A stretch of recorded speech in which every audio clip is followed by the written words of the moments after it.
मुलांनो, एका रानात एक मोठं तळं होतं. त्या तळ्याच्या काठी पुष्कळ झाडं होती.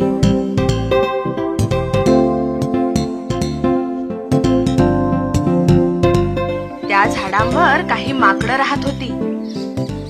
छोटी छोटी माकडं भारीच खोडकर होती. ती सारा दिवसभर ओरडत, भांडत आणि दंगा करत. मोठी माकडं त्यांना सांगून सांगून दमली, पण ती काही त्यांचं ऐकेना.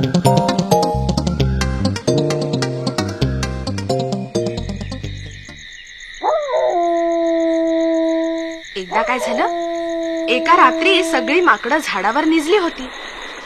आकाशात चांदणं पडलं होतं.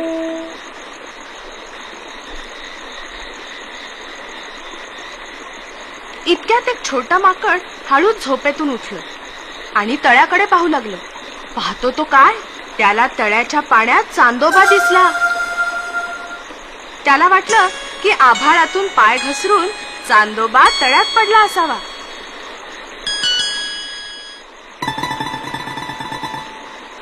त्याने हळूच बाकीच्या छोट्या छोट्या माकडांना जागा केलं. अरे उठा, अरे निजलात काय, चांदोबा तळ्यात पडलाय ना.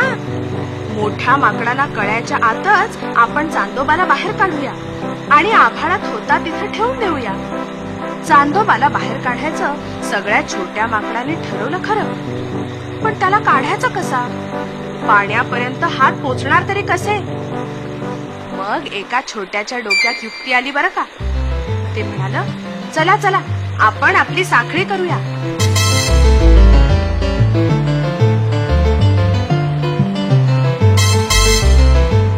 तळ्याच्या पाण्यावर एक झाडाची फांदी आली होती.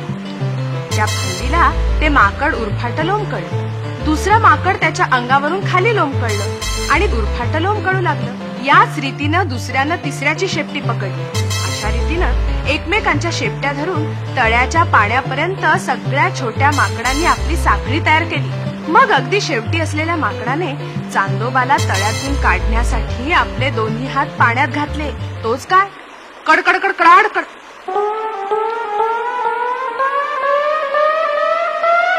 झाडाची फांदी मोडून एकदम खालीच आली. सगळी माकडांची साखळी धपकन पाण्यात पडली. छोटी माकडं भिवून इतक्या मोठ्यानं किंचाळली की मोठी माकडं एकदम जागी झाली. त्यांनी धडाधड पाण्यात उड्या मारून सगळ्या पोरांना कसं बसं बाहेर काढलं.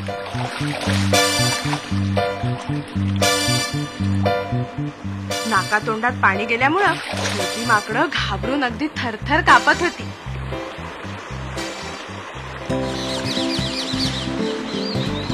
दुसऱ्या दिवशी मोठ्या माकडाला जेव्हा सगळी गोष्ट समजली ना, तेव्हा ती पोट धरून हसली.